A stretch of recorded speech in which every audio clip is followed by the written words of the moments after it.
রমজান কি জিনিস এটার অ্যানালাইসিস এই উম্মতের নাই। যারা পায় নাই ওরা তো চোখের পানি ঝরাইতে ঝরাইতে চলে গেছে, যারা পাইছে ওদের কাছে কোনো কদর নাই। কি সরকার কা মাল দরিয়া মে ডাল, এরকমই সরকারি জিনিস তো কোনো দাম নাই। মাতৃকোলে বৈশা পায়া গেছি তো কোনো দাম নেই, কোনো কদর নেই। আল্লাহর মেহেরবানি যে রমজান আমাদেরকে পাওয়ায় গেছে বিনা চাওয়ায়। আবার শুধু পাওয়ায় দেন নাই, প্রথম পর্বটা পুরোও করায় গেছে। আল্লাহর মেহেরবানি, রহমতের পর্ব পুরা হতে চলছে। আজকে 10 তারাবি হবে, ঠিক না? কালকে 10 রোজা হবে। রহমতের পর্ব পুরা হতে চলছে। বাকি সামনে 2টা পর্ব রয়ে গেছে। যতটুক স্পিরিট বাড়ার কথা ছিল স্পিরিট বাড়ে নাই, স্পিরিট বাড়ে নাই। হ্যাঁ, স্পিরিট বাড়ে নাই, বরং স্পিরিট কমে গেছে। এমনি তো এই বছর জানি না কেন বাংলাদেশের মানুষের বিবেক খোলে না। গত রাত্র ভূমিকম্প হয়েছে, এটা জানেন? বুধবার থেকে টানা ভূমিকম্প হইতেছে। বুধবার দিন হয়েছে, বৃহস্পতিবার দিন 2 বার হয়েছে, শুক্রবারও ভূমিকম্প হয়েছে গত রাত্রে। আবার দেখেন দিনে হয় কিনা। গত শুক্রবারে বলছিলাম না, ওই রাত্রে ভূমিকম্প হয়েছে। আমাদের এখানে হয় না, সিলেটের এদিকে হয়েছে, ঢাকা, কিন্তু হালকা। টানা 3 দিন ভূমিকম্প হইতেছে। কোন মসজিদে মুসল্লি বাড়তেছে না, খালি কমতেছে,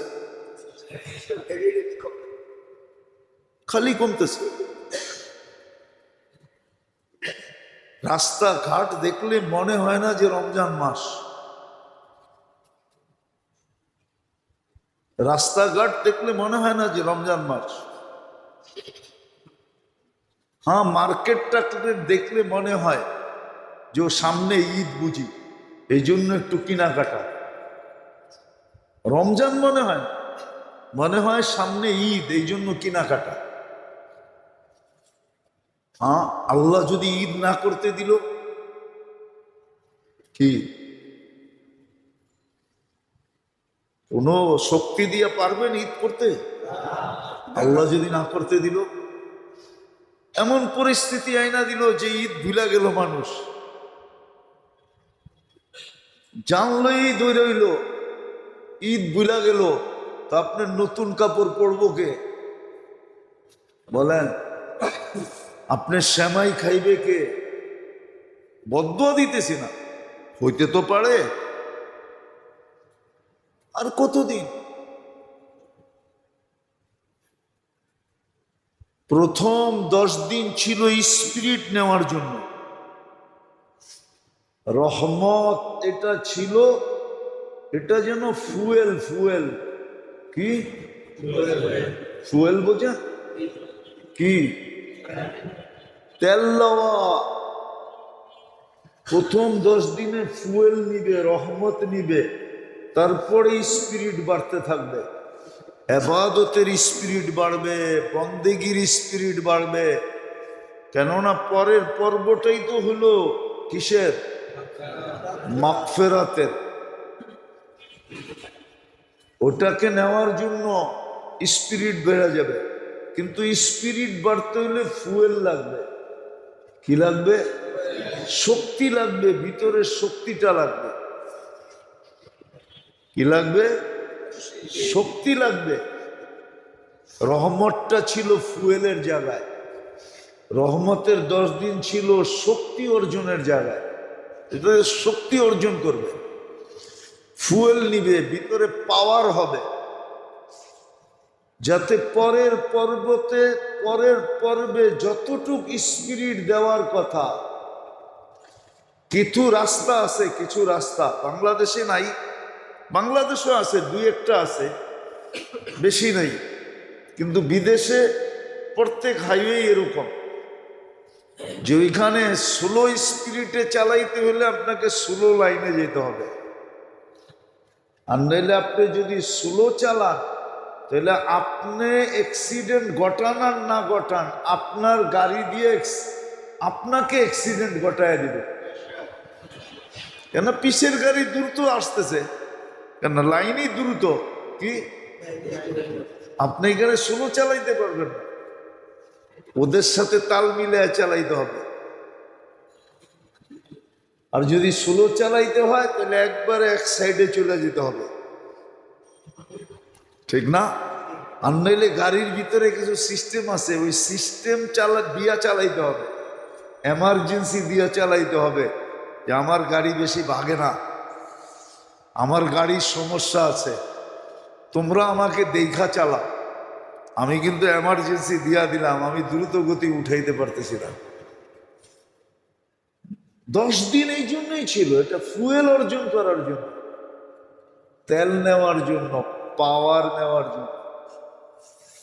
রহমত মানেই ভিতরে পাওয়ার অর্জন করা, ইবাদতের স্পিরিট বাইরে যাওয়া উচিত ছিল। একদিন যেইতো আর স্পিরিট বাড়তো, একদিন যেইতো আর স্পিরিট বাড়তো। আর এটা আল্লাহ রসুলের থেকে প্রমাণ আছে, ইঙ্গিত আছে।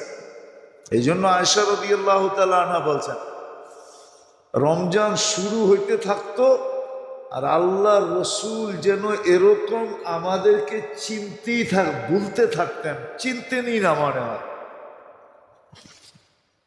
সামনে থাকতাম কিন্তু বাপভঙ্গি এরকম যে আমাদেরকে চিনেনি না। 30 দিন বিছনায় পিঠ লাগাইতেন না, যার সবকিছু মাপ, যিনি আল্লাহর হাবিব, যার এত বড় মর্যাদা। 2-3 জুমা আগে মনে হয় আমি বলছিলাম যে কিয়ামতের মাঠ আল্লাহ সাজাবেই মুহাম্মদুর রাসূলুল্লাহ শান দেখানোর জন্য। যদি এটা হুজুররা মানতে পারবে কিনা আমি জানি না, মাকামে মাহমুদ দেখানোর জন্য, শান দেখানোর জন্য। ওনার যখন এই অবস্থা, বিছনায় পিঠ দেন না, ঘরের মানুষগুলাকে যেন চিনেন না, কোমরে গামছা বান্ধা ফেলছেন, রাত দিন এক করে ইবাদত করতেছেন। কারকে শিখানোর জন্য? আমাদেরকে শিখানোর জন্য। অথচ প্রথম 10 দিন উচিত ছিল স্পিরিট নেও বাড়বে, প্রতিদিন স্পিরিট বাড়বে, কেননা সে ফুয়েল নিয়ে আনিছে, শক্তি ভিতরে অর্জিত হয়েছে রহমতের দ্বারা। দ্বিতীয় পর্বে স্পিরিট আরো বাড়বে, ইবাদত বন্দেগী।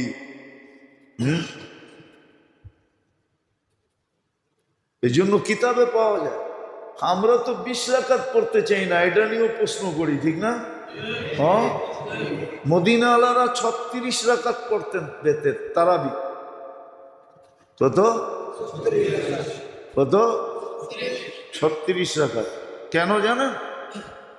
কেননা মক্কা আলারা 4 রাকাত পড়া, মক্কা আলারা 2 রাকাত পড়া তারাবি একটা তোয়াফ করতেন, আবার 2 রাকাত পড়া এইভাবে 20 রাকাত পড়তেন। কত? 20 রাকাত পড়তেন। তো মদিনাওয়ালারা ভাবতেন যে আমরা তো ওদের মতো তোয়াফ পাবো না, মদিনায় তো আর তোয়াফ নাই, ঠিক না? হ্যাঁ, আমরা নামাজ বাড়ায়া দিই, এই জন্য ওনারা 16 রাকাত বাড়ায়া দিয়েছেন, নামাজ বাড়ায়া দিয়েছেন 16 রাকাত, 36 রাকাত পড়তেন,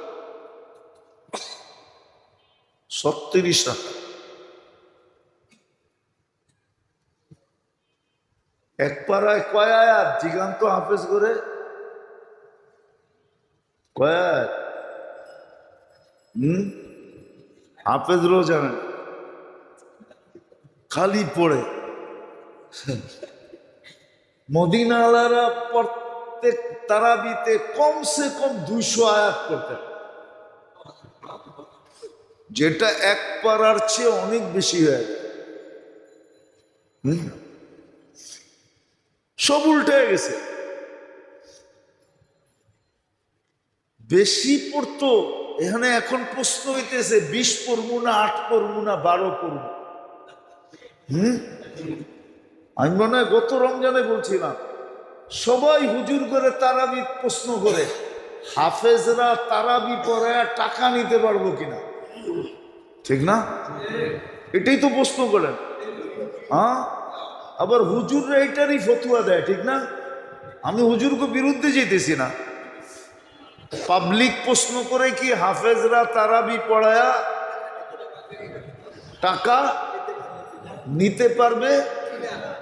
ভালো মতে শোনেন, কিন্তু প্রত্যেক পাবলিক জিজ্ঞেস করে হাফেজরা তারাবি পড়ায়া টাকা না নিতে পারবে কিনা। আবার হুজুররা এটারই ফতুয়া দেয় কি, অথচ কোন পাবলিক এটা জিজ্ঞেস করে না যে আমি যার পিছে তারাবি পড়লাম ওরে আমি টাকা দিতে পারবো কিনা। একজনও মনে হয় কোনো হুজুরে জিজ্ঞেস করে নাই আজ পর্যন্ত। বাংলাদেশে কোনো পত্রিকায় দেখি নাই, কোনো মিডিয়ায় দেখি নাই যে হুজুরের কাছে জিজ্ঞেস করছে যে আমি যে হাফেজের পিছে তারাবি পড়ি, আমার মন চায় আমি ওরে টাকা দিতে, আমি ওরে টাকা দিতে পারবো কিনা। একজনও জিজ্ঞাসা করে। আজ পর্যন্ত এই ফতুয়া আসেই নাই যে কোনো পাবলিক জিজ্ঞাসা করছে যে আমি হাফেজের পিছে কোরআন শুনি, তারাবি পড়ি, আমার মন চায় আমি ওকে কিছু দিমু, আমি ওকে কিছু দিতে পারবো কিনা। এই ফতুয়া কেউ জিজ্ঞাসা করে নাই। আপনারা শুনছেন কিনা জানি না, আমি আজ পর্যন্ত শুনি নাই, আমার কাছে কেউ জিজ্ঞাসা করে নাই। অথচ উচিত ছিল এটা জিজ্ঞাসা করা, ও নিতে পারবে কিনা এটা বাদ, উচিত ছিল এটা জিজ্ঞাসা করা আমি যে পিছে পড়ি, কোরআন যে শুনি, আমাকে যে ও নামাজ পড়ায়, আমি ওকে কিছু দিতে চাইলে দিতে পারবো কিনা। শরীয়তের মাসলা হইল, তোমার ভিতরে যদি কোরআনের কদর থাকতো তাহলে তুমি হাফেজের গলায় সোনার হার পড়াইতা, সোনার হার। কোরআনের কদর যদি আমার দিলে থাকতো, আমাদের দিলে কোরআনের কদর নেই। এই জন্যই তো আমরা জানি না রমজান আর কোরআনের সম্পর্ক কি, এটাও জানি না। রমজানের আর কোরআনের কি সম্পর্ক এটাও জানি না, এটাও আমার সমাজ জানে না, আমার সমাজে শিক্ষিত মানুষ জানে না। খামাখা নিজেদেরকে শিক্ষিত মনে করে। আমার সমাজের বিত্তশালীরাও জানে না। বিত্তশালীদের বাপ দেখলে মাঝে মাঝে হায় হায় বড় আফসোস লাগে যে কয়েকটা টাকার মালিক হয়ে কি করতেছে, নিজেকে কি ভাবতেছে। হ্যাঁ, কয়েকটা টাকার মালিক হয়ে, টাকা আসিল বিদেই তো ওর কাছে গাড়ি আছে, টাকা না থাকলে গাড়ি থাকতো কোত্থেকে, ঠিক না? কি বলেন? টাকা আছে বিদেই তো গুলশানে থাকে, টাকা না থাকলে গুলশানে থাকতো কোত্থেকে, ঠিক না? ওই বিক্রমপুরেই থাকতো, ঠিক না? ওই গ্রামেই থাকতো, ঠিক না? হ্যাঁ, কেউ বলছিল, যদিও এটা এই মজলিসে বলা যাবে কিনা জানি না, কেননা মিডিয়ার যুগ তো, সব মিডিয়ায় চলে যায়। এখন তো এরকম সিস্টেম হয়েছে, আপনার অ্যান্ড্রয়েড সেট আর ইন্টারনেট চালু আছে, আপনি যেটা বলতেছেন সব ইন্টারনেটে চলে যেতেছে, জানেন আপনি? না, আপনার নেট খোলা আছে, চালু, অ্যান্ড্রয়েড সেট যাবে, নেট চালু, আপনি যা বলতেছেন সব নেটে চলে যেতেছে। আপনি ইচ্ছা করলে নিজেও শুনতে পারবেন আপনি কি বলছেন এতক্ষণ। এখন আর ট্যাপ করতে হয় না, সব চলে যায়। তো যেটা বলতেছিলাম, কই জানি হারায় গেছি। যে টাকা আছে দেখি তো ভাব, ঠিক না? এলে কেউ বড় সুন্দর বলছিল, বাংলাদেশে যদি ঘুষ রীতিতে রীতিতে রূপান্তরিত না হইতো তাহলে সবাই থাকতো মেসে আর ফ্যামিলি থাকতো দেশে। মনে হয় বোঝেন না? ঘুষ যদি রীতিতে নীতিতে রূপান্তরিত না হইতো, ঘুষ তো রীতিতে রীতিতে রূপান্তরিত। আমার তো এখন বলতে মনে চায়, মিডিয়ায় চলে যাবে কথা, বলতে মন চায়। কেন আজকে কয়েকদিন ধরে একটা বিষয় নিয়ে আমি পুলিশের পিছে এমন দৌড়াইতেছি, একটা সামান্য ওকে কয়েকজন এসপি ফোন দিছে, আয়ু কয়েকজন এসপি ফোন দিছে, কিন্তু বিষয়টা ওর কাছে আর ওসির কাছে কোনো কর্ণপাতই করে না। ওই রীতিনীতি দেখাইতেছে, আকাশের যত দ্বারা তারা আমাদের অত ধারা। ও আমারে ধারার ধারা দেখাইতেছে, মনে হয় আকাশেও এত তারা নাই যত ধারা এদের কাছে আছে। কেউ ফাইসা গেলে বোঝে কিরকম ফাঁসান ফাঁসায়, চেঞ্জ হয় নাই। তো যে লেখছে সে বড় সুন্দর লেখছে, যদি ঘুষ রীতিতে রীতিতে নীতিতে রূপান্তরিত না হইতো তাইলে আমরা থাকতাম মেসে আর ফ্যামিলি থাকতো কই? দেশে। এখন তো কয়েকটা টাকা হয়ে যাওয়ার কারণে ভাব।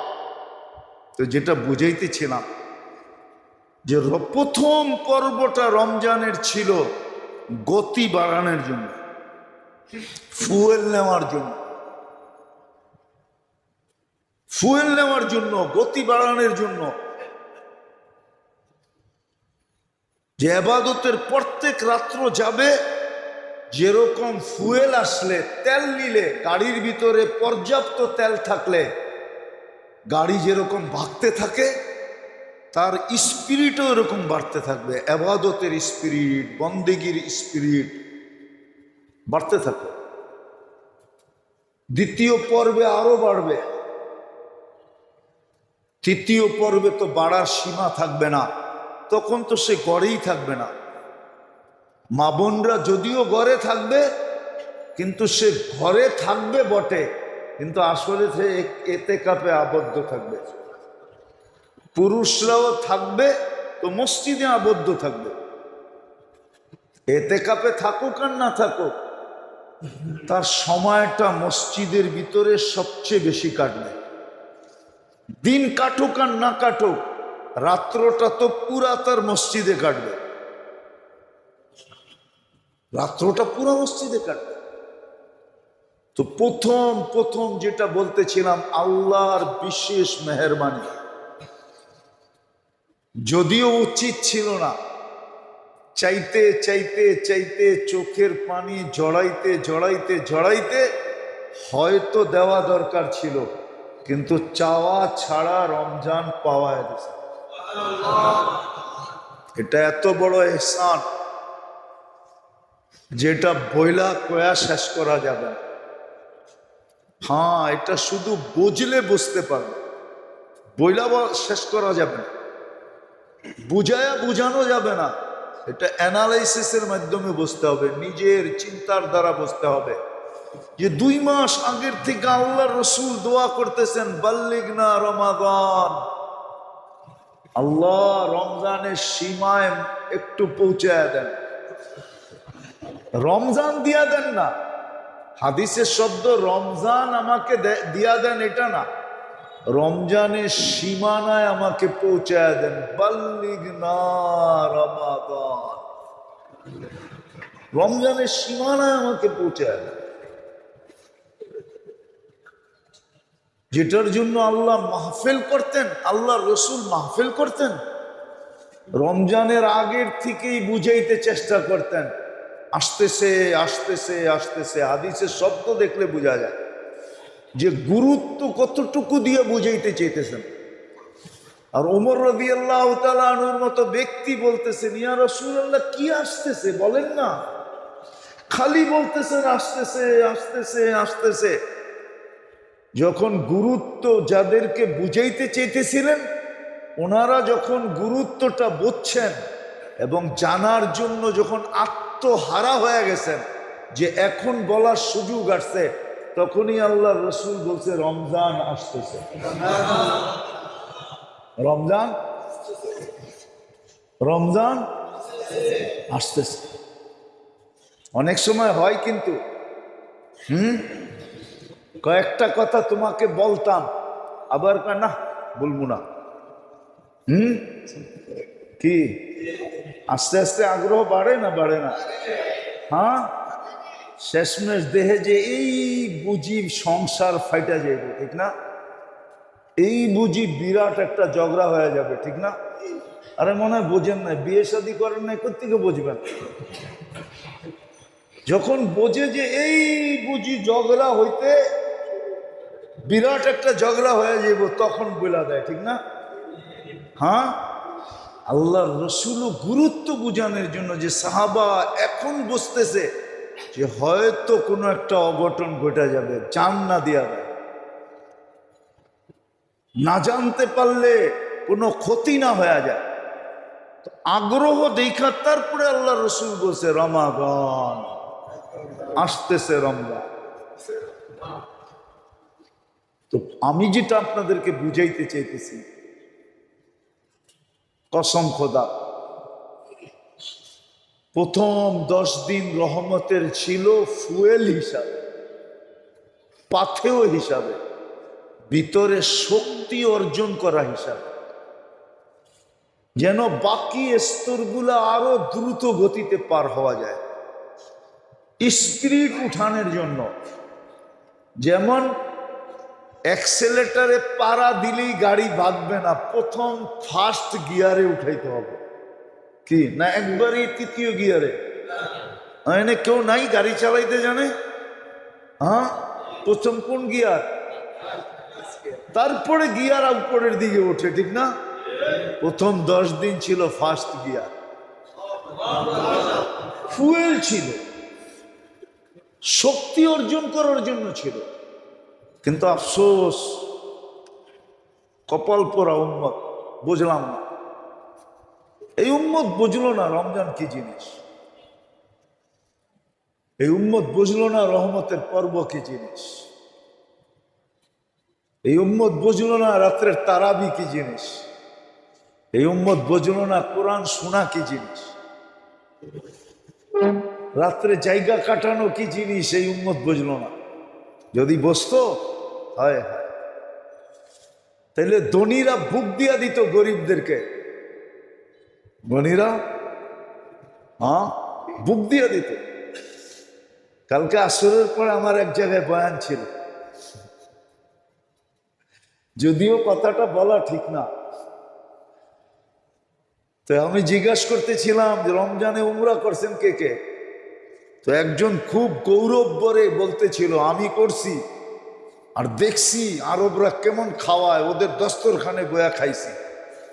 কিন্তু আমি ভাবতেছিলাম আফসোস, পুরা দস্তরখান লাগাইলো, তুমি যদি একটা লাগাইতা তাইলে না নিজেকে বুঝাইতাম। ওকেও তো আল্লাহ মাল দিছে, তোমাকেও তো আল্লাহ মাল দিছে, ওকে খাওয়াই না কয়জন দিছে না না দিছে জানি না, কিন্তু তোমাকে খাওয়াই না কয়জন দিছে এটা তো আমি জানি। ওই যে আরবের দস্তরখানে বৈশা খাইছে, ওরে খাওয়ার মানুষ কয়জন দিছে এটা তো জানি না, কিন্তু যে ওর দস্তরখানে বৈশা খাইছে, ওরে খাওয়াই না কয়জন দিছে এটা তো জানি। কিন্তু ও যদি রমজানে মক্কায় একজনকে ইফতার করাইতো, তাহলে 1 লক্ষ মানুষকে ইফতার করানোর ছোয়াব পাইতো। মদিনায় যদি একজনকে ইফতার করাইতো, কজন? আরে হুজুর তো কয় না কিছু, 50,000কে ইফতার করার ছোয়াব পাইতো। 50 বার, 50,000 বার ও জাহান্নাম থেকে মুক্ত হইতো। 50,000 বার ওর নামে জান্নাত লেখা হইতো। ও তো খালি দেখেই এলো, কিন্তু ভিতরে গাইথা নিয়ে আইলো না। যে এই দেশের মানুষগুলা হাতে ধরা ধরা হাজি করে 2 লক্ষ 3 লক্ষ 2 কোটি 3 কোটি হাজি বর্তমানে আছে, 2 জায়গা মিলায় এর চেয়ে বেশি আছে। আরবরা ইফতার করাইতেছে হাতে ধরা ধরা টাইনা টাইনা নিয়া, এক আইটেম দিয়া নিয়া, 10-12 আইটেম দিয়া। আর আমরা এখানে হেফজোখানায় মাদ্রাসাগুলাতে আপনাদের কাছে অনুরোধ করি যে ইফতারির জন্য কিছু পাঠায়েন। কি আমরা তো হাত পাতি যে এতগুলা ছাত্র ইফতারি করে কিছু পাঠায়েন ইফতারির জন্য। যেটা আমি বলতেছিলাম, যদি বসতো তাইলে ধনীরা গরিবদেরকে রমজানের আগে বুক দিত যে এই রমজানে তোর কোনো কাম নাই, তুই খালি আল্লাহ রোজা রাখবি আর আল্লাহ আল্লাহ করবি। 2 জন 5 জন কমসে কম 1 জন করে বুক দিত, তোর পুরা খরচা আমি উঠাবো, তুই আল্লাহ আল্লাহ করবি। আমার দৌড়ে যদিও আমি দৌড় দিয়া পৌঁছতে না পারি, হইতে পারে তোর দৌড়ে আমি পৌঁছা যাব। আর এটা তো হাদিসে গ্যারান্টি ছিল, হাদিসে গ্যারান্টি ছিল। একটা উদাহরণ দিলে বুঝে আসবে। এখন তো আর কামলা নাই, আগে তো কামলা নিত। কামলা চিনেন? চিনেন কামলা? ক্ষেত লাগাইতে কামলা নিত। কামলা কোন দেশে কামলা বলে, কোন দেশে বদিলা বলে। আরে বোঝেন? কি জাগানোর জন্য? ফসল লাগানোর জন্য, ক্ষেত লাগানোর জন্য। ও সারাদিন লাগায়া বিকালে হাত পাতে না? পাতে না? বিকালে কি কয়? আমার মজদুরি দে, ঠিক না? প্রথমে কয় দেন, পরে একটু ঘুরাইলে কয় দে, ঠিক না? হ্যাঁ, কি কয়? আপনি যদি বলেন ক্ষেত মাত্র লাগাইলি, ফসল কবে হবে, হয়ালো কাইটালই তারপরে দিব, কি চলবো? হ্যাঁ, ঠিক এরকমই। আমি দৌড়ে পৌঁছতে পারি আর না পারি, আমি যাকে ঠিক করলাম এই রমজানে পুরা তোর দায় দায়িত্ব আমার, তোর খরচা আমি বহন করব। ওর দৌড়ে আপনি পচবেনই পচবেন, ওটা কবুল। ওটা আপনার পক্ষে, ওর নিজের জন্য কবুল হোক আর না হোক, কিন্তু আপনার পক্ষে, আমার পক্ষে 100% কবুল। উচিত ছিল ধনীদের, প্রত্যেক মহল্লার বিত্তশালীদের দরকার ছিল। আমার মহল্লায় কয়জন গরিব আছে, কয়জন রিক্সাওয়ালা আছে, কয়জন দিন মজদুর আছে, কয়জন অটোওয়ালা আছে, সব লিস্টি করে আপোষে বাক করে নেওয়া দরকার ছিল। একজন পাড়ে একজনই নেওয়া দরকার ছিল। যে একজন কি নিল যে তোরা রমজানে খাটিস না, তোদের রমজানে খাটার প্রয়োজন নাই। উচিত ছিল এটা। কিন্তু আমার সমাজে সবই তো উল্টা, পুরা গঙ্গাই তো উল্টা চলে, ঠিক না? এই জন্য যে লেখছে বড় সুন্দর লেখছে। কি লেখছে বলবো? আল্লাহ রমজান কয় ভাগে ভাগ করছে? বাংলাদেশিরও রমজান রে 3 ভাগে ভাগ করছে। প্রথম 10 দিন হলো নিত্য প্রয়োজনীয় জিনিস যারা বেচা কিনা করে ওদের জন্য। ওরা প্রথম 10 দিন খুব মুনাফা কামায়। কি সিন্ডিকেট করে কামায়, ঠিক না? 1 টাকারটা 100 টাকা বানায় কামায়, ঠিক না? প্রথম 10 দিন হলো, আমি লেখি নাই, মিডিয়ায় দেখবেন একজনে লেখছে, আমি কিন্তু লেখি নাই। আবার দোষ আমার উপরে চাপায়া দিয়েন না, কেননা যে লেখছে ও যদি হোমরা চোমরা হয় তাহলে তো ওরে কিছু কইতে পারবো না। ধরবো আমার মতো মৌলবীরা, ঠিক আছে না? আপনি কইলেন কি লেগা, ঠিক না? ওই পুরান কাহিনী মনে উঠছে, ঠিক না? হ্যাঁ, এক মুসল্লির মেয়ে বলে ভাইগা গেছে গা, তো পুরা মহল্লা বলতেছে, ইমাম সাহেব জিজ্ঞেস করছে কি শুনলাম খবর, ঠিক না? তো মুসল্লি কইতেছে সবাই বলে বলুক, আপনি বলেন কেন? হ্যাঁ, ওটা আবার নোয়াখালীয়া ভাষায় কইছে আর কি, ঠিক না? আমাদের তো দোষ, কেন ওরে তো কিছু বলতে পারবে না, যে এটা লেখছে বলছে। হইতে পারে আমাকে মতো মোল্লারে ধরতে পারে, ঠিক না? যে বলে বলো, তুমি বললা কি লেগা? 5 টাকার মোল্লা, 10 টাকার কথা, ঠিক না? কি বলেন? হ্যাঁ, আমার সমাজ তো এটাই। নাহলে সমাজের সবচেয়ে আল্লাহর কাছে সবার সবচেয়ে সবার আল্লাহর কাছে যাদের সবচেয়ে বড় ভ্যালু, কোরআন হাদিসে সবচেয়ে বড় যাদের ভ্যালু, আমাদের সমাজে ওরা সবচেয়ে বেশি কম দামি। হ্যাঁ, কি বলেন? বললে তো আবার কমিটিও চেতে যাবে, বলে ফেলবো না, চেতে যাবে। হতে পারে আমার চাকরি নাও থাকতে পারে। হ্যাঁ, আমি তো বলি যেই কমিটিরা এসব মসজিদের ভিতরে ইমাম মুয়াজ্জিন খাদেমের উপরে বাপ দেখায়, আবার ইমামের পিছে ইক্তেদা করে, ওর ইক্তেদা হয় না, ওর ইক্তেদা হয় না। ও তো ইমামরে নেতাই মানে না। যদি নেতা মানতো তাহলে নেতার সামনে তো বিলাইয়া বয়া থাকে, ইমামের সামনে তো বাবলয়ে বয়া থাকে।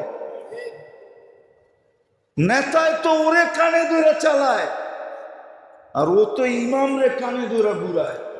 তাহলে ওর নামাজ হয়তো হয় কি করে? হয় নামাজ? আমার সমাজের নামাজই তো হয় না, খালি কমিটি কি? সমাজের প্রত্যেক ব্যক্তি তো ইমামের লোকে ভাবলয়। ইমামরে পাট পাতার দাম আছে, ইমামের দাম নাই। ইমাম তো দায়িত্ব কাঁধে নিয়ে ফাইসা গেছে, আপনার কাছ থেকে না, আল্লাহর কাছ থেকে। আমরা ফাইসা গেছি এক জায়গায়, নাইলে আমাদের ভাষা ছিল না। আমরাও আপনাদের মতো অটো চালাইতাম, আমরাও আপনাদের মতো কিছু টুকটাক করে জীবন চালায় নিতাম। আমরাও টুকটাক করে দুনিয়া চালায় নিতাম। দুনিয়া কয়দিন আর, আমাদের তো চলে যেত এরকম টুকটাক করে। কি কইরা?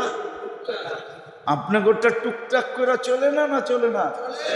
আমার গোটা এরকম টুকটাক করে চলে যেত, কিন্তু এক জায়গায় ধরা খায়া গেছে, এই জন্য কিছু বলে না। যা কথায় কথা আসলো, এই জন্য বুঝাইতে চাইতেছি। আল্লাহ করুক বুঝে আসো, নাইলে রমজান আসবে আর যাবে।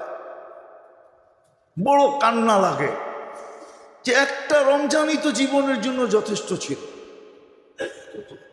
একটা রমজান কাটানোর মতো কাটায়া হয় নিজেকে সান্ত্বনা দিয়া ঘুমানো যেত, যে হয়ে গেছে বেটা।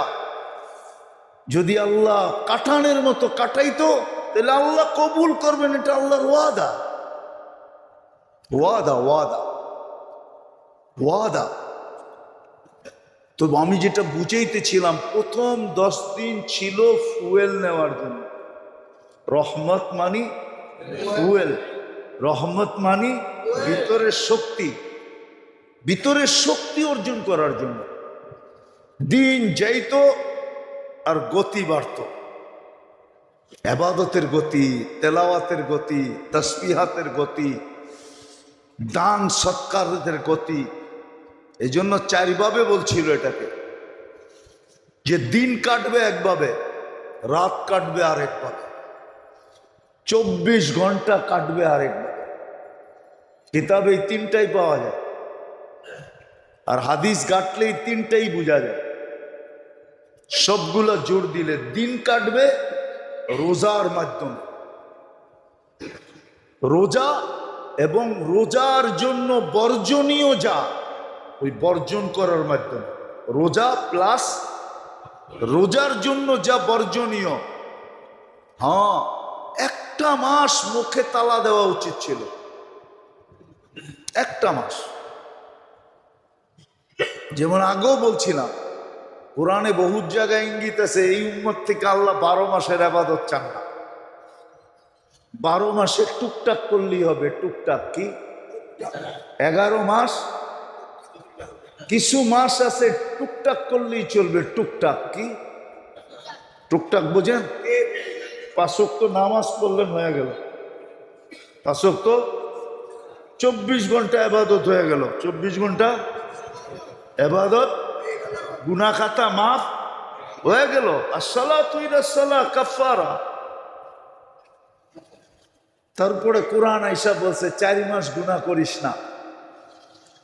ফালা তাযলিমু ফীহিন্না আনফুসাকুম ইন্না ইদ্দাতাশ শুহুর ইনদাল্লাহি 12 শাহরান ফি কিতাবিল্লাহ। তারপরে বলছে এই 4 মাস গুনাহ করিস না। তারপরে আইসা বলছে 1 মাস শুধু, রমজান। সারাদিন রোজা রোজা, আর হলো রোজা থাকা অবস্থায় বর্জনীয় সবকিছু বর্জন করা। এটা চলবে সারা দিনের যুদ্ধ। কি? বর্জনীয় সব ছাড়বে আর রোজা রাখবে। বাংলাদেশে তো মনে হয় না 50% মানুষ রোজা রাখে। রাখে? আপনাদের ধারণা কি? হ্যাঁ, আমি তারাবি পড়া যখন বাহির হই আমার মহল্লায়, কসম খোদার একদিনও আমার মনে হয় না যে রমজান। কেন আমাদের খিলগাঁও এলাকাটা সারা বাংলা, ঢাকা শহরের ভিতরে খাওয়ার জায়গা না। হ্যাঁ, আগে বেলি রুট ছিল, এখন সবচেয়ে বেশি কোথায়? খিলগাঁয়। মনে হয় না যে রমজান রহমতের মাস। তখন ভিতর থেকে মনে চায়, জীবনে আমার অনেকবার মনে চাইছে, এখনো মনে চায়, আমার জীবনে, সফরের জীবনে, ভ্রমণের জীবনে, দাওয়াত ও তাবলীগের মেহনতের কারণে আমি দুনিয়ায় যতটুক জায়গায় গেছি, বহুত জায়গায় আমার মনে চাইছে যে আমি সহ জমিনটা ধসা যায়, আমারও বাঁচার দরকার নেই। পরিস্থিতি দেখে এরকম মনে হয়, বহুতবার মনে হয়েছে। এখনো ডেলি রাত্রে যখন বাহির হই তারাবি পড়া, তখনও মন চায় আল্লাহ আমি সহ হয়ে যাক কিছু একটা, আমার ফ্যামিলি সহ হয়ে যায়। এই দৃশ্য তো আর চোখে দেখা যায় না। রমজান মাস এরকম বরকতের মাস, রহমতের মাস, আর এই মুসলমানের এই অবস্থা। আমি বদদোয়া করতেছি না, আমার ভয় লাগতেছে যে চাঁদ রাত্রে আমাদেরকে খুশি উপহার দিবে আল্লাহ, না আমাদেরকে এরকম একটা দুঃখ উপহার দিবে যে কিয়ামত পর্যন্ত দুনিয়া মনে রাখবে। বাংলাদেশকে এরকম দুঃখ উপহার দেয় কিনা? নাইলে ডেলি ভূমিকম্প, ডেলি সিগন্যাল, দুইবার সিগন্যাল। তারপরও আমাদের সমাজের কানের ভিতরে, কয় না উর্দুতে একটা প্রবাদ বাক্য আছে, উকুন বলে কানে পড়লে খবর হয় না। কেন? উকুন তো, উকুন কানে পড়লে আমাদের এরকমই খবর হয় না, মানে যে এটা উকুন মনে করতেছে। দুইবার ডেলি ভূমিকম্প রমজান মাসে, তাহলে রহমত রইল কই? ভূমিকম্প হওয়া কি রহমত? হ্যাঁ, তাহলে রহমতের পর্ব রইল কই? আমারে বুঝান।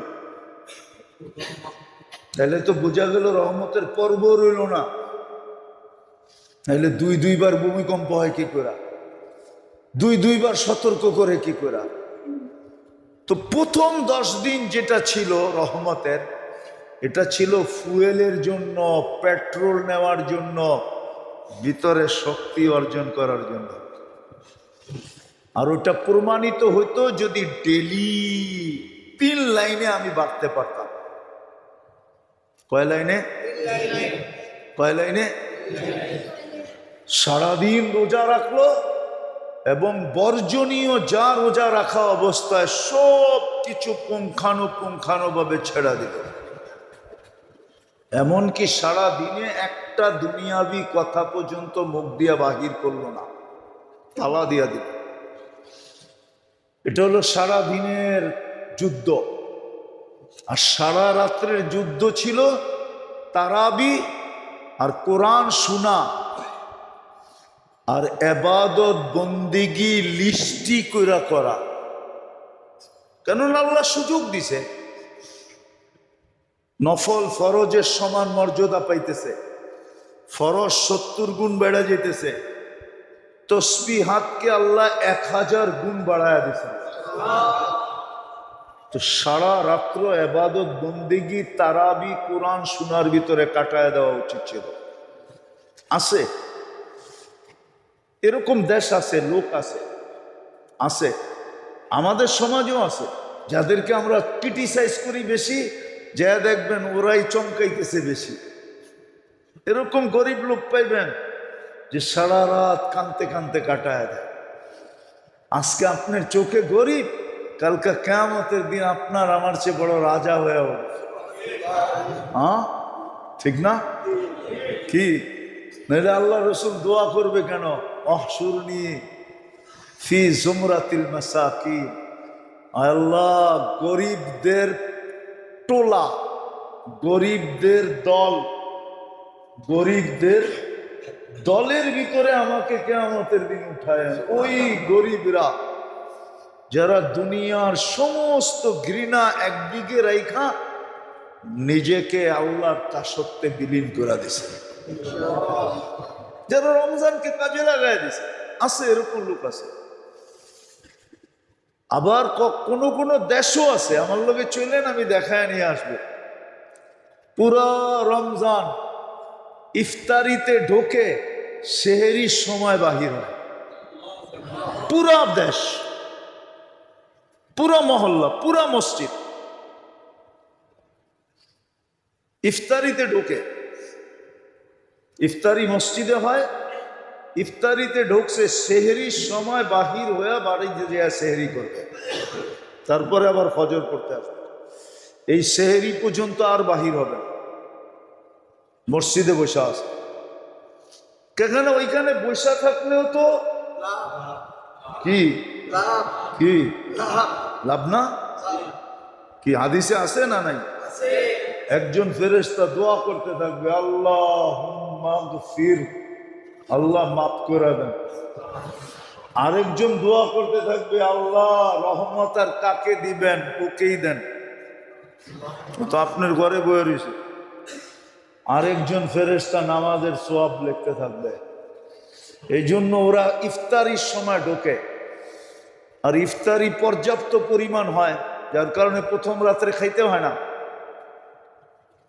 একবারে সেহরিতে বাইরে। চলে না আমার লোকে আফ্রিকার দেশ দেখায় নিয়ে আসবো। ধনী গরিব সব, হাকেম মাহকুম সব। হাকেম মাহকুম বোঝেন? কর্ণদাররা পর্যন্ত, কর্ণদাররা পর্যন্ত, সমাজ সেবকরা পর্যন্ত, রাষ্ট্রের বড় বড় পদস্থ লোক পর্যন্ত ওকেও যায় মসজিদে পেবেন। হ্যাঁ, ওর মসজিদ আম মসজিদ না, ওর বাউন্ডারির ভিতরের মসজিদ। জিজ্ঞেস করবেন ও কই? মসজিদে আছে। যেমন মদিনায় এসে জিজ্ঞেস করছিল আমিরুল মুমিনিন কই? ওই মসজিদে আছে। কই আছে? খুঁজা পায় মসজিদে তো নাই। তাইলে কই আছে তুই খুঁজা বাইর কর। তাইলে আর বলতে পারবো না কই আছে, কিন্তু প্রথমটা জানি, আরে পাইতে হইলে মসজিদেই পাবি। মসজিদেই থাকে। কই থাকে? মসজিদেই থাকে। আজীব আজীব, কোন দেশে জন্ম নিলাম আল্লাহ। আমাদের দেশটা কিরম? তো ওরা প্রথম 10 দিন ছিল, যেটা পড়ায় শেষের দিকে, পড়ায় কি শেষে, আজকে রাত্রই তো শেষ হয়ে যাবে, কালকের দিনটা পাবেন, রহমতের পর্ব শেষ। এটা ছিল পেট্রোল নেওয়ার জন্য, এটা ছিল ভিতরে শক্তি অর্জন করার জন্য, ফুয়েলের জন্য ছিল, যেন প্রতিদিন গতি বাড়তে থাকে, ইবাদতের গতি, যেটা 3 ধারায় বলতেছিলাম। রোজা, দ্বিতীয় ধারা হলো রাতে যুদ্ধ করতে থাকবে, এটার নাম যুদ্ধ দিছেন। কিতাবের শব্দ আছে জেহাদ, লেখা আছে জেহাদ, আমি জেহাদেরই তর্জমা করতেছি যুদ্ধ। রাত্রে যুদ্ধ করবে, ইবাদতের ভিতরে, বন্দেগীর ভিতরে, তেলাওয়াতের ভিতরে, তাসবির ভিতরে। ঘরালারা প্রতিযোগিতা করবে, ঘরালারা, স্বামী একদিকে, স্ত্রী একদিকে, বাচ্চা কাচ্চা একদিকে, সবাইকে লিস্টি টানায় দিবে যে এটা 1000 বার, এটা 1000 বার, এটা 1000 বার, এটা 1000 বার। সারা বছর পড়া হয় না, এই রমজানে এতটুকু পড়বো এতটুকু, লিখবে, পড়বো, লিখবে। একবার পড়লে 1000 বার লিখবে, 1000 বার পড়লে ধর্মিন 10 লাখ বার। কয়বার? 1000 বার পড়লে 10 লাখ। হায় হায়। একবার সূরা ইয়াসিন পড়লে রমজানে 700 কোরআন খতমের সওয়াব। 3 বার সূরা ইখলাস পড়লে 70 কোরআন খতমের সওয়াব। এরকম আরো তসবিহাত আছে। আরো যে ফজরের নামাজের পরে সুবহানাল্লাহি ওয়া বিহামদিহি 100 বার পড়ে, কত? সারা বৎসর 1,20,000 নেকি পায়। রমজানে 70 দিয়ে পূরণ দেন না? নাই ক্যালকুলেটর লোকে মোবাইলে 70 লাখ আর হলো 70,20,000 কত হয়? 100 বার পড়লে এতটি নেকি মিলে রমজানে। লাফায়া লাফায়া বাড়তে থাকে। যেমন বলে না মিডিয়ালারা, ছোলার দাম লাফায়া লাফায়া বাড়তেছে, ঠিক না? লেবুর দাম বলে সোনার চেয়ে পুলিশ পাহারা দিয়া লেবু বেচতে আইতেছে। লেবু নিয়ে আসতেছে, আগে পিছে পুলিশের সিকিউরিটি গার্ড, কেন দাম এত বাড়ছে বলে। হ্যাঁ, কি দাম এত বাড়ছে, লাফায়া লাফায়া। যখন মানুষ খাওয়া ছেড়া দিছে, লেবুর স্বাদ তেঁতুল দিয়া মিটাইতে শুরু করছে, এখন আবার যারা কিনা রাখছে ওরা চোখের পানি জড়াইতে শুরু করছে। হায়, লসে বেচতে হইব। বেচ, তোর কপালে তো ছিলই এটা। পাত্তিও গেল, জান্নাতও গেল। কি পাত্তি চিনেন?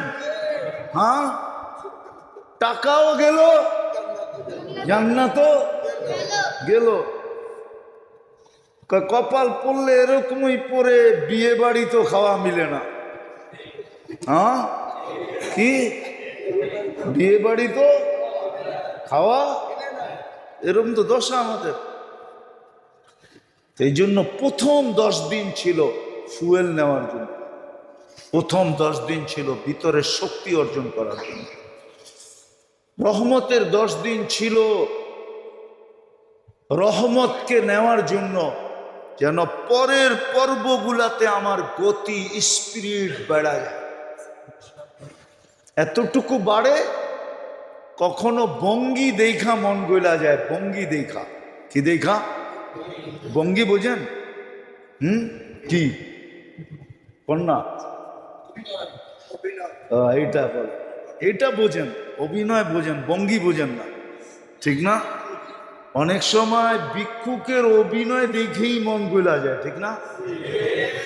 আল্লাহ বলে এতটুকু স্পিরিট বাড়াও যে তোমার স্পিরিট দেখাই মাগফিরাত তোমাকে যায়া ঝাপটায়া ধরে।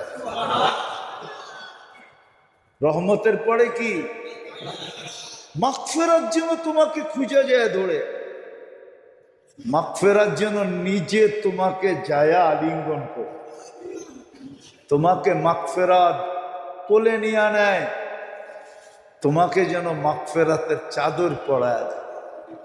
স্পিরিট দেখে, স্পিরিট। কিন্তু আমাদের তো স্পিরিট বাড়ে নাই, দিনের স্পিরিটও বাড়ে নাই, রাতের স্পিরিটও বাড়ে নাই। নাইলে তারাবিতে এত কম লোক হয় কি করে? উচিত তো ছিল বাড়তে থাকবে।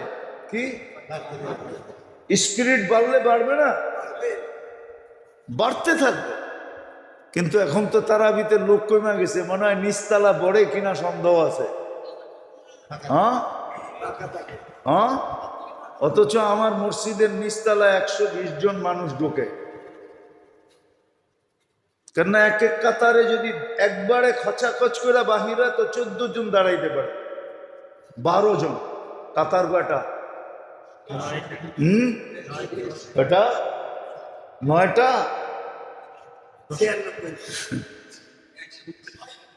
ভাবলাম 100, এই মহল্লায় 100 লোক তারাবিতে হয়। তাহলে ভূমিকম্প আসবে না তো কি আসবে? আপনাকে কতদিন ফাও ফাও পালবে? কোন বিল আল্লাহ নেয় আপনার থেকে আমার থেকে? কোনো বিল নেয় না? সার্ভিস দেয় না? দেয় না? সার্ভিস দেয়। কতদিন বিনা পয়সায় সার্ভিস দিবে? কতদিন আপনাকে আমাকে সুরক্ষা করবে, হেফাজত করবে? কতদিন আপনাকে আমাকে রক্ষণাবেক্ষণ করবে, লালন পালন করবে? সবকিছুর যদি এন্ড থাকে তাইলে এটারও তো একটা সীমা আছে। এই জন্যই মনে হয় সীমার কাছে চলে আসছি। হ্যাঁ, এখনো যদি ইউটার্ন নিলাম তাহলে আল্লাহর ওয়াদা আছে, আল্লাহর ওয়াদা আছে কোরআনে, লিউযিকাহুম বা'দাল্লাযী আমিলু লাআল্লাহুম ইয়ারজিউন। আল্লাহর ওয়াদা আছে। ফিরে আসো, ফিরে আসলে কি হবে এটা আল্লাহ ওয়াদা দিছেন, ফাইন তাবু ফাআনা হাবিবুহুম। যদি ফিরে আসলে তো আমি তোমাদের বন্ধু হয়ে যাব, আমি তোমাদের উপর রাজি খুশি হয়ে যাব। হ্যাঁ, তখন ভূমিকম্প দিব না, তখন জমিন কাঁপবে, কিন্তু কোনো কিছু ফালানোর জন্য না। তখন কোরআনে ইঙ্গিত আছে, বরকত শুধু উপর থেকে দিব না, নিচের থেকেও দিব। বারাকাতুম মিনাল সামাই ওয়াল আরদ, আকাশ থেকে দিব না, জমিন থেকেও দিব। জমিন সব ভান্ডার তোমাদের হাতে উঠায় দেবে, তোমাদের আর প্রযুক্তি দিয়ে উঠাইতে হবে না, জমিন নিজে নিজে উঠায় দিয়ে দেবে। তো প্রথম 10 দিন ছিল স্পিরিট নেওয়ার জন্য, শক্তি অর্জন করার জন্য, ফুয়েল নেওয়ার জন্য, আল্লাহর রহমত নেওয়ার জন্য, যেন পরের পর্বগুলাতে আমার স্পিরিট আরো বাড়ে। সারা দিনের যুদ্ধেও স্পিরিট বাড়ে, সারা রাত্রের যুদ্ধেও স্পিরিট বাড়ে। তৃতীয় আরেকটা ছিল, যেটাকে আল্লাহ রসুল বুঝাইছেন, যে দান, খয়রাত, সদকাত, এর ভিতরে এতটুকু স্পিরিট বাড়ে যেটাকে ওলামা বলে আল্লাহ রসুল তুফানকে হার মানায় দিতেন। রমজানকে এত দান করতেন, এত দান ছিলই কি ওই জমানায়, কতটুকুই ছিল, কিন্তু যতটুকুই ছিল অতটুকু দান দক্ষিণা করার ব্যাপারে আল্লাহর রসুল তুফানকে হার মানায় দিতেন। তুফান হার মেনে যেত। বিদায় দান, খয়রাত, সদকাতের ব্যাপারে, দেওয়ার ব্যাপারে, অন্যকে সাহায্য সহানুভূতির ব্যাপারে, সহানুভূতির ব্যাপারে, উপরওয়ালা নিচেওয়ালাকে, মালিক কর্মচারীকে, ধনী গরিবকে, অধীনস্থওয়ালাদেরকে এত দিতেন, এত দিবে, এত দিবে, এত দিবে, এত দিবে, আল্লাহর রসুল তুফানকে হার মানায়া দিতেন। এটার ভিতরে এত দিতে থাকবে। সমর্থ যদি থাকে তাহলে বিলকুল উজাড় করে দিয়া প্রমাণ করে দিবে যে না, আপনি আমাদেরকে দিছেন, আমরাও দিতে কম করি নাই। আপনি দিছেন, আমিও দিতে আপনি দিছেন, আমিও দিতে কম করি না। হ্যাঁ, অনেক সময় কয় না, এই জন্য হাদিসে ইঙ্গিত আছে, আল্লাহর রঙে রঙিন হও, আল্লাহর সিফতে কি গুণান্বিত হও। তো বন্ধও কইতেছে আপনিও দেন, আমিও দেই। আপনি দেন, আপনিও দাতা, আমিও দাতা। ওই ছোটবেলা পড়ছিলাম আর কি একটা কাহিনী, রাজারও যত দন আমারও তত দন। রাজারও পড়ছেন কোনোদিন? না মনে হয় পড়েন না। পড়ছেন? তাহলে আর কি পড়ছেন আপনারা? এত শিক্ষিত কর নিজেরে। রাজারও যত দন, ব্যাংক বলে 1 টাকার উপরে পয়সা বলতেছে রাজারও যত দন আমারও তত দন। রাজারও যত দন। তো বন্দা সমর্থ অনুযায়ী এই মাসে খুব দিবে, খুব খরচ করবে। আত্মীয় স্বজন, গরিব, অধীনস্থ, চাকর বাকর, খুব মন খুলা দিবে। উচিত ছিল, আমি বলছি আগের থেকেই বাজেট করা উচিত ছিল। কিন্তু একদিন মনে হয় আপনাদেরকে বলছিলাম যে একজনও তো নাই যে আমি 500 টাকা এই রমজানে আগের থেকে বাজেট করছি, আলাদা করে রাখছি বা নিয়ত করছি যে এই রমজানে আমি 500 টাকা আমার বাজেট, আমি 500 টাকা দ্বারা কাউকে 5 বেলা ইফতারি, 5 দিন ইফতারি করাবো। এরকম বাজেট মনে হয় কেউ করেন নাই। ওই দিন জিজ্ঞাসা করছিলাম আমি, হ্যাঁ জিজ্ঞাসা করছিলাম না, কেউ করি না। কিন্তু রোজা আসার আগে উচিত মনে মনে বাজেট করা, যে জাকাত না, যে এই টাকাটা আমি আমার সামর্থ্য অনুযায়ী আলাদা করলাম, বাজেট করলাম, এটা দিয়ে আমি সহযোগিতা করব, কাউকে কারোর সাথে সহমর্মিতা দেখাবো, কাউকে আমি ইফতার করাবো, কারো কোনো প্রয়োজন হইলে ওইখানে আমি কাজে লাগাবো। বাজেট রাখা উচিত ছিল।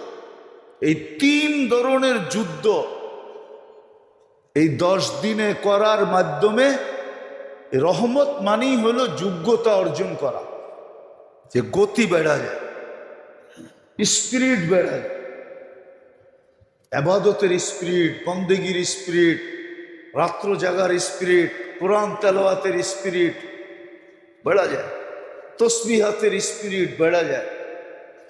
সর্বশেষ স্পিরিট যে কোথায় থামে? ঘরের ভিতরে এসে আবদ্ধ হয়ে যায়। এতেকাব যাকে বলে, স্পিরিট ঘরের ভিতরে আবদ্ধ হয়ে যাবে, যেটাকে এতেকাব বলে। আপনার ঘরে চলে আসছে, এর বাইরে স্পিরিট যাওয়ার কোনো সুযোগ নাই। যেটাকে ভুখ হরতাল বলে, অন্নশন বলে, কি করে না? না করে না? হ্যাঁ, কত মানুষই তো দেখি দুনিয়ার জন্য অন্বেষণ করে, ঠিক না? হ্যাঁ, পদ পাওয়ার জন্য করে, ঠিক না? দলীয় লোকের দৃষ্টি আকর্ষণ করার জন্য করে, ঠিক না? হ্যাঁ, কি কন? 2-4টা দেওয়া যাবে মেসাল, কিন্তু দেওয়া ঠিক না, মিডিয়ায় কথা চলে যাবে। যদিও যাক, ওই দিকে আর গেলাম না। এটার জন্য যদি মানুষ করতে পারে, তাহলে আপনি জান্নাত পাওয়ার জন্য কেন করতে পারবেন না? নাজাতের জন্য কেন করতে পারবেন না? উচিত ছিল তো এটা করা। কিন্তু বাংলাদেশি একটা দেশ, বাংলাদেশি একটা, হ্যাঁ, আমি আর কোনো দেশে পাই নাই দুনিয়াতে যে টাকা দিয়া এতেকাফে বসায়। আমি বাংলাদেশি পাইতেছি, এখনো পাইতেছি। এখনো বাংলাদেশে কোনো কোনো এলাকায় আছে টাকা দিয়ে এতেকাফে বসায়। কি নিজেরা বসে না, একজনকে ধরে নিয়ে আসছে, টাকা দিব, 10 দিন খাওয়ন দিব, টাকা দিব, কাপড় দিব, তুই আমাদের পক্ষ থেকে। হ্যাঁ কি, হ্যাঁ, মহল্লার হক। ও এতেকাফে বৈশা যা যা করে, আলহামদুলিল্লাহ, হক আদায় হয়তো দূরের কথা, উল্টা মস্তি মহল্লা আলাদা উপরে আরো গজব চাইপা বসে। কিন্তু ও তো এতেকাফের কিছুই জানে না, ঠিক না?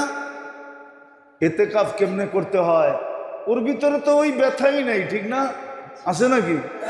হ্যাঁ, ও তো বোঝে আমি তো, আমার দরকার মামুন, ঠিক না? কি আমার দরকার এলাকার এতেকাফ হোক আর না হোক, তাতে আমার কি আসে যায়? আমার দরকার কি মামুন। আবার এই মহল্লারও রাগ হয়ে যাবে। আমি আগেও দেখছিলাম এই মহল্লায় ওই অবস্থা ছিল, টাকা দিয়ে বসাইত। এখনো ঢাকা শহরে আছে, নিউ টাউনে না থাকতে পারে, কিন্তু পুরান টাউনে মনে হয় এখনো পাওয়া যাবো কিনা জানি না, খুঁজতে হইব। কিন্তু এক সময় খুব ছিল, গ্রাম দেশে এখনো আছে। তো যেটা বুঝাইতেছিলাম, আল্লাহ আমাদেরকে তৌফিক দান করো, সামনে যেন আরো স্পিরিট বাড়ে আমাদের।